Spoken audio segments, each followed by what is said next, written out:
যুবসাথীর টাকা তোমরা জানো যে 13 আর 14 তারিখে যাদের ঢোকা কিন্তু ঢুকে গেছে।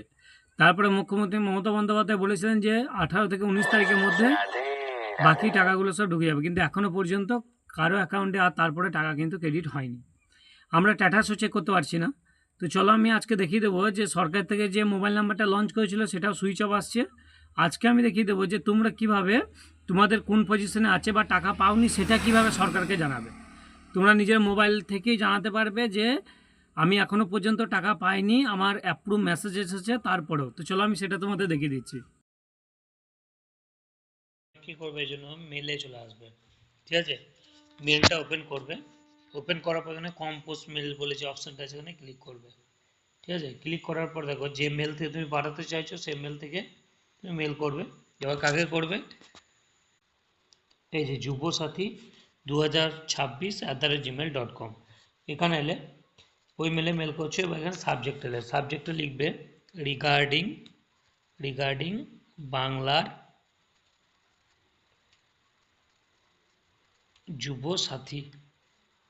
ঠিক আছে, এখানে লেখার পর কম্পোস্ট মেলে দেখো, কম্পোস্ট মেলটা আমি কমেন্ট বক্সে ফার্স্ট কমেন্টে কিন্তু পিন করে দেবো, তোমরা কপি করে নিতে পারবে। এই কম্পোস্ট মেলটাতে কিন্তু কি লিখবে দেখো, আমি লিখে দিচ্ছি।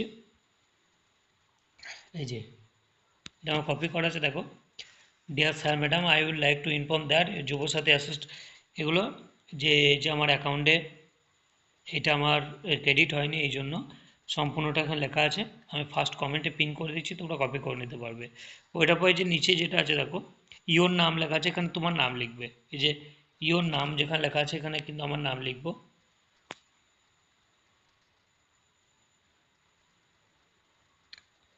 শ্রীনাথ মণ্ডল লিখে দিলাম। আর তার সাথে তোমার এখানে অ্যাপ্লিকেশন আইডি বা রেজিস্ট্রেশন নাম্বার। এবার যারা অফলাইনে ফিল আপ করেছো তাদের হয়তো এখনও পর্যন্ত এন্ট্রি হয়নি, অ্যাপ্লিকেশন আইডি বা রেজিস্ট্রেশন নাম্বার নাই, তারা এই লাইনটাকে কেটে দেবে আর নিচে কিন্তু তোমাদের কন্ট্যাক্ট নাম্বার দিয়ে দেবে। এটা দেওয়ার পরে তোমরা কিন্তু এই যে সেন্ড অপশন যেটা আছে সেন্ড করে দেবে। এই মেল থেকে কিন্তু তোমরা এবার উত্তর পেয়ে যাবে যে তোমাদের হয়েছে কি হয়নি।